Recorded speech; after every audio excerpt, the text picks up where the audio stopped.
Dear students, पिछले lecture में मैंने आपको स्ट्रिंग हैंडलिंग का पहला टॉपिक बताया था। मतलब स्ट्रिंग को कैसे इनपुट और आउटपुट किया जाता है और स्ट्रिंग होता क्या है। ठीक है, आई बटन पे जाओ और उसको चेक करो, क्योंकि उसको समझने के बाद स्ट्रिंग के अगले टॉपिक्स आपको अच्छे से समझ में आने लगेंगे। आज के लेक्चर में मैं बात करूंगा library functions of string handling, यानी कि स्ट्रिंग हैंडलिंग की कुछ लाइब्रेरी फंक्शंस होते तो बहुत है। मैं यहाँ पे आपको 5 फंक्शंस लेके चलूंगा। पहला फंक्शन होगा मेरा strlen, दूसरा होगा strcpy, और तीसरा होगा strcat, और चौथा होगा strcmp, और एक होगा strrev।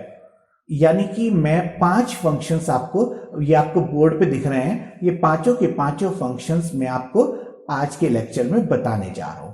ठीक है, तो पहला फंक्शन है strlen। मैंने ना साथ के साथ प्रोटोटाइप भी लिखे हैं। प्रोटोटाइप का मतलब आपको मैं अच्छे से बता चुका हूं। प्रोटोटाइप का मतलब फंक्शन क्या रिटर्न करता है, क्या इनपुट करता है, वो सब उसके प्रोटोटाइप में यानी कि डिक्लेरेशन में बता दिया जाता है। ठीक है, तो प्रोटोटाइप यहां पे लिखा इंट और strlen, और ये इंट थोड़ा सा गलत लिख गया है, अभी ठीक कर देते हैं। यहां पे लिखा इंट strlen और कैर स्टार को जब मैं यहां पे पास करूंगा, यानी कि एक स्ट्रिंग का एड्रेस जब मैं यहां पे पास करूंगा, तो क्या होगा, वो एड्रेस जाएगा और इसका लेंथ फंक्शन उस एड्रेस से रखी हुई स्ट्रिंग का लेंथ निकालेगा, और लेंथ निकालने के बाद क्या करेगा कि रिटर्न करेगा। तो ये पहला फंक्शन होगा हमारा इस तरह से। मैं इसका डेमोन्स्ट्रेशन देता हूं, एक एक करके फंक्शन बताता चलूंगा और डेमोन्स्ट्रेशन देता चलूंगा। तो पहला फंक्शन strlen काय के लिए, to find the length of any string. मैंने कोई स्ट्रिंग इनपुट कर ली। देखो अब दो बातें आती है। एक तो मैंने यहां पे क्या रखा कि 20 कैरेक्टर्स का एक एरे बनाया, जो स्ट्रिंग के लिए बनाया। अब इसकी लेंथ 20 हो जानी चाहिए, नहीं, इसकी लेंथ वहां तक होती है जहां टर्मिनेटर होता है, यानी कि /0 यानी कि नल लगा होता है, तो वहां तक होती है। सपोज करो किसी ने इस स्ट्रिंग के अंदर 5 कैरेक्टर डाले, तो उसकी लेंथ 5 आएगी, 20 नहीं आएगी। तो इसी चीज को मेरे को यहां पे समझाना है। पहली बात यह है कि एंटर द स्ट्रिंग मैंने गेटस से इनपुट की, और इनपुट करने के बाद उसकी लेंथ निकाली strlen फंक्शन के द्वारा, क्योंकि मैंने अभी बताया वो फंक्शन रिटर्न करेगा एक लेंथ यानी कि इंटीजर वैल्यू। एल को मुझे यहां पे होना चाहिए किस टाइप का, इंटीजर टाइप का। अब मैं यहां प्रिंट करूंगा length of your string is equal to %d यानी कि एल को जब मैं प्रिंट करूंगा, देखो आउटपुट क्या आएगा। पहले तो इसमें एरर आने वाली है। एरर क्या, ये थोड़ा सा देखो, यहां पे ये चल जाता है बेशक, लेकिन इसका अगर आप यहां देखो तो इसने कह दिया यहां पे वार्निंग आ रही है, इनकम्पैटिबल इम्प्लिसिट डिक्लेरेशन, यानी कि इस बिल्ट इन फंक्शन को क्या करता है, ये फेल बताता है कि strlen को मैं नहीं पहचानता। इसको खत्म करने के लिए मुझे इसका एक हेडर फाइल लगाना पड़ता है। हेडर फाइल यहां पे जो होती है string.h, उसके अंदर स्ट्रिंग के सारे फंक्शंस होते हैं। ठीक है, देखो अब अगर देखो तो अब तुम्हें आउटपुट तो आ रहा है, और देखो यहां एरर भी क्या, एरर और वार्निंग 0 हो चुकी है। ठीक है, इसलिए मैं आपको सजेस्ट करूंगा हमेशा कोई भी स्ट्रिंग का जब फंक्शन करें लाइब्रेरी यूज, तो क्या करना है, हमें #include string.h को लगाना होगा। अब मैंने यहां जैसे कि एक स्ट्रिंग डाली BIIT, तो क्या हुआ, लेंथ उसने बताई, जबकि वहां उसमें एरे की कैपेसिटी थी 20 और यहां लेंथ 4, क्योंकि नल कैरेक्टर को काउंट नहीं करता, नल पे टर्मिनेट होता है। ठीक है, अब देखो स्पेस वाला और करके दिखाता हूं, टू BIIT ऐसे लिखा, और इसमें सारे कैरेक्टर गिनोगे तो 15 ही बैठेंगे विद स्पेस। देखो गिन लो, एक काम करते हैं, यहां पे वेलकम में 3 3 6 और एक 7 2 9 और 2 11 और 2 13 के बाद में 2 कैरेक्टर स्पेस वाले, यानी कि 15 हो गया ये। ठीक है, आगे बढ़ते हैं। तो पहला फंक्शन आपको समझ में आ गया होगा। अब दूसरा फंक्शन strcpy है। मैं बोर्ड पे फिर से आ रहा हूं, देखो strcpy में रिटर्न कुछ नहीं करेगा, इसका काम होगा कॉपी करना। एक स्ट्रिंग से दूसरी स्ट्रिंग में कॉपी, यानी कि एक मुझे खाली चाहिए और एक मुझे भरी हुई चाहिए। भरी हुई वाली को खाली में पेस्ट किया जाता है। ये ध्यान रखें, इसका जो सीक्वेंस है यहाँ पे कैर स्टार, इसको उल्टा अगर कर दिया तो क्या होगा, भरी वाली में खाली पहुंच जाएगी, यानी कि खाली स्ट्रिंग दोनों की दोनों हो जाएगी। तो गलती ना करेंगे, उसका तरीका ये रहेगा, मैं पहले आपको बता देता हूं कौन सा सोर्स होगा कौन सा डेस्टिनेशन। हमेशा ध्यान रखें स्टर CPY रिटर्न तो कुछ नहीं करता, लेकिन 2 आर्ग्यूमेंट रिक्वायर करता है, यानी कि एक आर्ग्यूमेंट डेस्टिनेशन होता है। पहले वाले को हम डेस्टिनेशन बोलते हैं, दूसरे वाले को हम सोर्स बोलते हैं। दोनों के कैर के आगे स्टार लगाए मतलब दोनों के दोनों एरे यानी कि स्ट्रिंग को यानी कि पॉइंटर मांगेंगे, दोनों के दोनों एड्रेस मांगेंगे, एक खाली का और एक भरे हुए का। भरे हुए की कॉपी हमारे खाली वाले में पहुंच जाएगी, तो सोर्स की कॉपी डेस्टिनेशन में पहुंचती है। ये इस फंक्शन का काम होता है, ठीक है ना। तो मैं फिर से प्रोग्राम पे आता हूं और दिखाता हूं।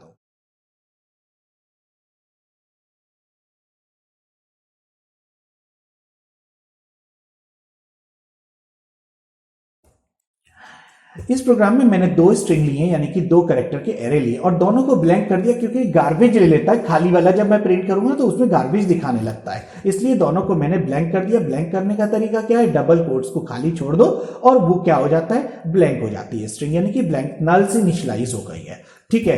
अब इस तरह से अगर हम यूजर से इनपुट करा str1 और str2 2 लिए हैं मैंने, तो 2 में इनपुट किया str1 में, यानी कि सोर्स तो हो गया str1 और डेस्टिनेशन क्या हो गया str2, क्योंकि वो खाली है। तो बिफोर कॉपी जब मैं प्रिंट करूंगा तो देखो str1 की वैल्यू तो वो आएगी जो आपने डाली, str2 की वैल्यू वो आएगी जो खाली है, ठीक है। अब स्टर CPY फंक्शन क्या करेगा, str1 की कॉपी, यहां str1 की कॉपी str2 में करेगा। गलती से भी 1 पहले ना लिखें, मैं दिखाऊंगा करके। आफ्टर कॉपी क्या होगा, str2 और 1 की वैल्यू सेम हो जाएगी।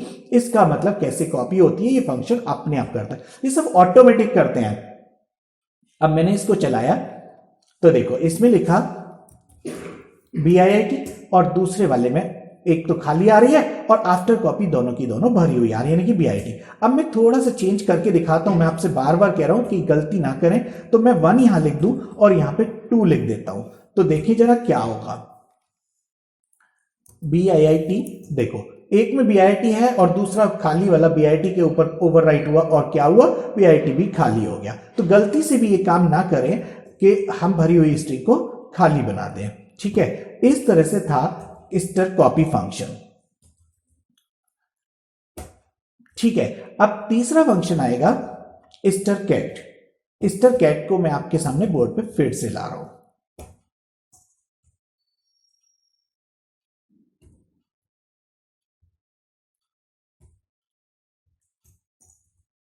देखो बोर्ड पे आ जाते हैं फिर से। Strcat is for concatenating the 2 strings, यानी एक स्ट्रिंग में दूसरी स्ट्रिंग को कॉन्केटिनेट जोड़ा जाता है। एक स्ट्रिंग में मान लो वेलकम है, दूसरे में BIT है, वेलकम BIT बनाना है तो इसको कहते हैं कॉन्केटिनेशन। तो वेलकम के आगे BIT कैसे जोड़ा जाता है दिखाता हूं मैं आपको। तो देखो स्टर कैट एक फंक्शन है जो ये काम करेगा। स्टर कैट में देखो रिटर्न कुछ नहीं होता, लेकिन एक कैरेक्टर स्टार एक कैरेक्टर स्टार, 2 मैंने पॉइंटेड टू कैरेक्टर पास करने होते हैं। पहला वाला यहाँ पे टारगेट और दूसरा वाला सोर्स होता है। गलती करेंगे तो फिर वही होगा कि टारगेट में सोर्स, सोर्स में टारगेट जुड़ जाएगा, मतलब उल्टा हो जाएगा। उल्टे को रोकने के लिए हमें पहले टारगेट और दूसरे वाले को सोर्स लिखना चाहिए, ठीक है। तो देखो कैसे करते हैं इसको, मैं बोर्ड पे वो स्क्रीन पे फिर प्रोग्राम के साथ दिखाता हूं। तो देखो प्रोग्राम बिल्कुल अभी पहले की तरह, इसमें मुझे बस एक चीज चेंज करनी है, जिसमें मुझे कॉनकैटिनेट करना होता है उसको मुझे डबल रखना पड़ता है, क्योंकि पता नहीं कितनी बड़ी स्ट्रिंग उसमें आके जुड़ जाए। तो इसका मतलब ये हुआ कि ये मैंने 10 का रखा स्पेस और यहां पे मैंने 20 का रखा, क्योंकि मैं इसे डेस्टिनेशन बनाऊंगा, ठीक है, टारगेट बनाऊंगा, ठीक है। अब देखो एंटर द 2 स्ट्रिंग, 2 स्ट्रिंग मैंने इनपुट करी यूजर से। बिफोर कॉपी नहीं लिखेंगे, यहां बिफोर कॉनकैटिनेट लिखेंगे, कॉनकैटिनेट, और यहां पे आफ्टर कॉनकैटिनेट। तो देखो कॉन्केटिनेशन से पहले ही है, कॉन्केटिनेशन के बाद ही है। कॉन्केटिनेशन में बस str2, str1, यानी कि इन दोनों का CPY और कैट का दोनों का सेम सिंटैक्स सा रहता है, ठीक है। अब जरा इसे चला के देखो, अभी आपको समझ में आ जाएगा बहुत आराम से। मैंने स्टर1 में, अच्छा एक चीज देखो आप, कि मैंने स्टर 1 में कॉन्केटिनेट किया है स्टर 2 में स्टर 1 को, तो स्टर 1 को मैं बाद वाली स्ट्रिंग रखूंगा।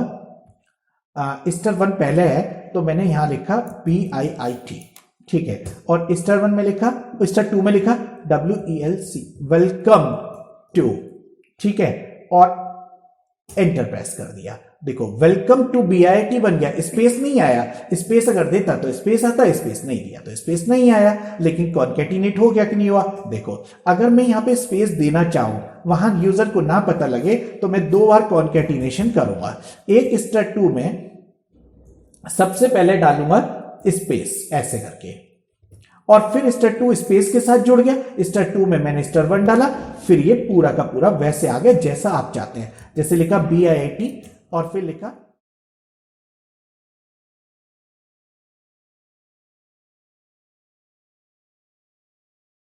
देखो स्पेस मैंने यहां भी नहीं दिया, और क्या हुआ, वेलकम टू BIT स्पेस के साथ बन गया, दिख गया। तो वहां पहले स्पेस कॉन्केटिनेट हुई, फिर BIT कॉन्केटिनेट हुआ, ठीक है। ये था कॉन्केटिनेट का फंक्शन स्टरकेट। अब अगला प्रोग्राम में कंपैरिजन का दिखाऊंगा।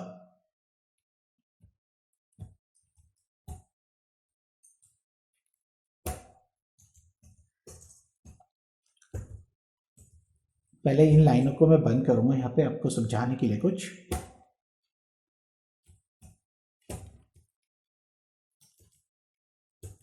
ये थोड़ा सा अच्छे से समझना, बहुत अच्छे, बहुत काम आता है, ठीक है। देखो मैं बोर्ड पे आ रहा हूं, और बोर्ड पे मैंने एक फंक्शन लिखा है स्टर CMP। स्टर CMP में आप देख रहे हैं कि रिटर्न होता है इंट। अभी तक एक फंक्शन में इंट रिटर्न हुआ, लेंथ वाले में दोनों में कोई रिटर्न नहीं हुआ, इसलिए वॉइड लगा, लेकिन इसमें रिटर्न होता है स्टर CMP से कुछ ना कुछ। वो क्या, एक इंटीजर रिटर्न। इंटीजर रिटर्न क्या होता है, 2 स्ट्रिंग जब कंपेयर होंगी तो उनका जो डिफरेंस होगा वो यहां पे रिटर्न होगा। देखो कैरी स्टार स्ट्रिंग 1 स्ट्रिंग 2 2 ले लिए, दोनों स्ट्रिंग्स को कंपेयर किया जाएगा, तो इसमें कंपेयर होता क्या है, ये क्वेश्चन अराइज होता है। जब कंपेयर किया जाता है तो क्या लेंथ कंपेयर होती, नेवर। ये कंपेयर करता है कैरेक्टर से कैरेक्टर। जैसे यहां पे BIIT लिखा है, B से B को कंपेयर करेगा, I से I को, I से I को, I से T से T को, ऐसे कंपेयर करता है। जहां भी डिफरेंस होता है, अगर दोनों कैरेक्टर मैच होते चलते हैं तब तो आगे बढ़ता रहता है, लेकिन जहां भी मैचिंग बंद होती है उन दोनों का डिफरेंस निकाल के और हमें वापस दे देता है, आगे मैचिंग नहीं करता। अब बात आई डिफरेंस कैसे आएगा, तो डिफरेंस आता है एस्काई कोड्स का डिफरेंस। एस्काई कोड होते क्या है, मैंने आपको पिछले किसी एक लेक्चर में बताया भी था। एस्काई कोड की जब बात करते हैं तो ASCII code American standard code for information interchange, ये पूरे दुनिया में एक ही कोड चलता है, इसलिए इसको, क्योंकि कैरेक्टर्स के अपने इनके वैल्यूज होते हैं। देखो कैपिटल A का 65, कैपिटल Z का 90, यानी कि 66 कैपिटल B का, 67 कैपिटल C का, ऐसे करके ये सारे कैरेक्टर्स के कोड होंगे। ऐसे स्मॉल a का 97 और स्मॉल z का 122। इसका मतलब ये, अगर स्मॉल a और कैपिटल A की मैचिंग हो रही हो तो कभी मैच नहीं करेगा, क्यों, दोनों के बीच में ये देखो 32 का डिफरेंस होता है। अगर कैपिटल A पहले लिखा होगा, दूसरी स्ट्रिंग में स्मॉल a लिखा होगा, तो -32 उसका डिफरेंस होगा। और अगर पहली स्ट्रिंग में स्मॉल a और दूसरी स्ट्रिंग में कैपिटल A लिखा होगा तो इसमें प्लस का 32 डिफरेंस होगा। तो इस तरह से डिफरेंस करेगा ये, और सिर्फ 2 कैरेक्टर जो मिसमैच होंगे उन दोनों कैरेक्टर का डिफरेंस हमेशा ये देता है, ठीक है। अब क्वेश्चन अराइज होता है कि डिफरेंस में, अभी हम बात करें कि डिफरेंस जो रिटर्न होता है उससे हम ये कैसे पता चलाएंगे कि स्ट्रिंग पहली बड़ी है या दूसरी। तो उसके लिए यहां पे if return value is 0 then string 1 equal to string 2, यानी कि दोनों बराबर होती हैं। अगर केस 2 बनता है, यानी कि पॉजिटिव आता है रिटर्न वैल्यू, तो स्ट्रिंग 1 हमेशा स्ट्रिंग 2 से बड़ी होती है। रिटर्न वैल्यू अगर नेगेटिव आता है तो स्ट्रिंग 1 हमेशा स्ट्रिंग 2 से छोटी होती है। मैं अभी करके आपको दिखाऊंगा। अब इसमें देखो मैंने यहां पे कुछ एग्जांपल रखे हुए हैं। अगर ऐसे लिखे आते, स्ट्रिंग 1 में ये होता, स्ट्रिंग 2 में ये होता, तो प्लस का 32 डिफरेंस होता, क्योंकि स्मॉल b का कोड 98 है और कैपिटल B का 66 है, दोनों घटा दो 32 आएगा। और इस वाले में अगर कैपिटल B पहले लिखा होता, स्मॉल b बाद में, इन दोनों का -32 आता। समझ में आ गया होगा, ठीक है। अगर मैंने सेम स्ट्रिंग ना रख के कुछ इस तरह A B C और B C A लिखा होता, A से B को मैच किया होता, तो -1 आता, क्योंकि A का कैपिटल कितना होता, कैपिटल A का एस्काई कोड होता 65 और B का होता 66। 65 में से 66 घटा -1 आता, ठीक है, और आगे ये मैचिंग नहीं करता, बस यही समझाना था। अब मैं आपको दिखाता हूं इस स्क्रीन पर ले जाके कैसे प्रोग्राम इसका चलता है। मैंने यहाँ पे दो स्ट्रिंग ली हैं, दोनों का साइज चाहे बराबर ले सकते हो आप, और दोनों स्ट्रिंग्स को यूजर से लिया और कंपेयर किया। देखो strcmp के अंदर जैसे मैंने समझाया वैसे है, डिफरेंस की जो वैल्यू आएगी वो मैं स्क्रीन पे प्रिंट करूंगा। BIIT और कैपिटल में BIIT 1 आया। लेकिन कुछ कंपाइलर्स जो हैं वो क्या करते हैं कि जो मैंने अभी आपको रिटर्न वैल्यू बताई ना, वो इनके बजाय -1 +1 और 0 रिटर्न करते हैं। इसका मतलब ये हुआ कि ये जब आप टर्बो सी पे काम करेंगे तो आप देखेंगे कि ये रिटर्न वैल्यू ये आएंगी जो मैंने आपको समझाई है, स्काई कोड का डिफरेंस। लेकिन जब आप देव C++ पे काम करेंगे तो ये लेटेस्ट कंपाइलर क्योंकि काम करते हैं तो इन्होंने बिल्कुल चेंज कर दिया है। उनमें क्या रखा है कि अगर पहली स्ट्रिंग बड़ी होती है तो +1 रिटर्न करते हैं, अगर दूसरी बड़ी होती है तो -1 रिटर्न करते हैं, और अगर दोनों बराबर होती हैं तो 0 रिटर्न करते हैं। आइए लेके चलते हैं कंप्यूटर की स्क्रीन पे।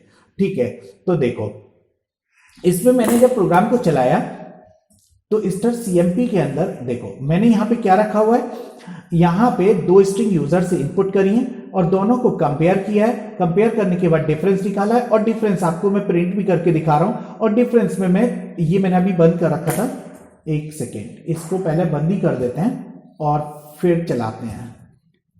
देखो अगर मैंने यहां ABC लिखा तो 0 आया।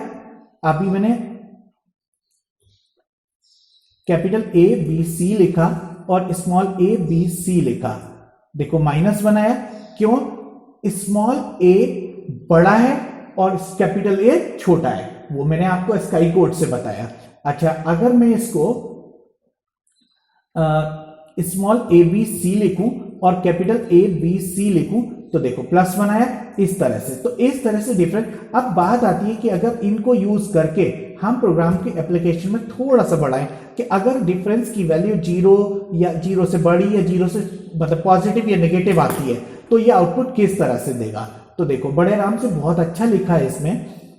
अगर मैंने ABC लिखा और ABC लिखा तो देखो 1 डिफरेंस होने की वजह से क्या होगा, ABC is greater than ABC। बिल्कुल ठीक बात है, स्मॉल वाला बड़ा होता है और कैपिटल वाला छोटा होता है, तो लेंथ काउंट नहीं करता है स्काई कोड ही है। लेकिन थोड़ा सा कंपाइलर में डिफरेंस आ जाता है, 32 के बजाय 1 और -1 देने लगता है। ठीक है ना, तो ये था हमारा strcmp फंक्शन।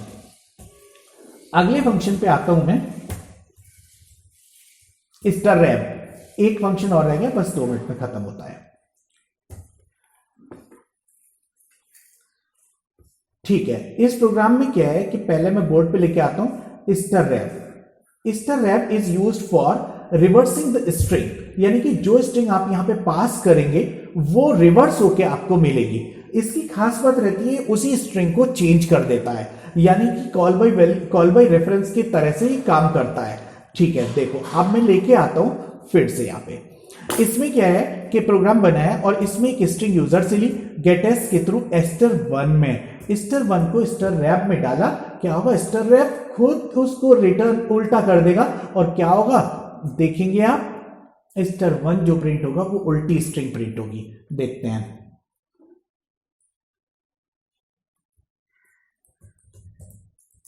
देखो वेलकम का उल्टा है। इसकी खास बात ये रहती है, टर्मिनेटर तो इसका भी नल ही है लेकिन नल को उल्टा नहीं करता, ये नल तो वही रहता है लेकिन बाकी के कैरेक्टर्स रिवर्स हो जाते हैं। ये था हमारा strrab। मैंने पांचों फंक्शन के बारे में आपको बताया, ये पांचों फंक्शन बहुत काम आते हैं, इन्हें बिल्ट इन या लाइब्रेरी फंक्शंस कहा जाता है।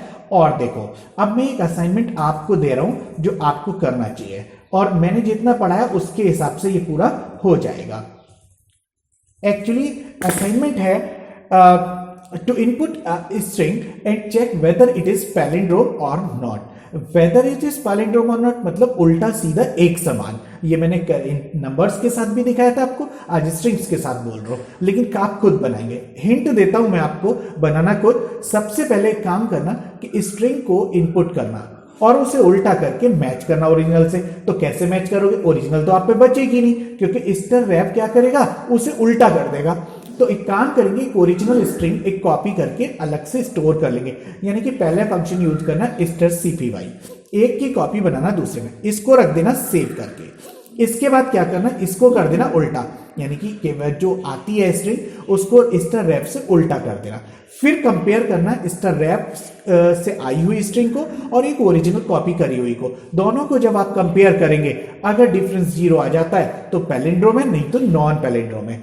तो इस तरह से मैंने आपको समझाया सारे के सारे फंक्शंस जो लाइब्रेरी के स्ट्रिंग के फंक्शंस थे। बाकी अब कैसे इनको यूजर डिफाइंड फंक्शंस में समझाया कन्वर्ट किया जा सकता है, यानी कि यूजर डिफाइंड फंक्शंस स्ट्रिंग की कैसे काम करते हैं, इसके बारे में हम अपने अगले लेक्चर में बात करेंगे।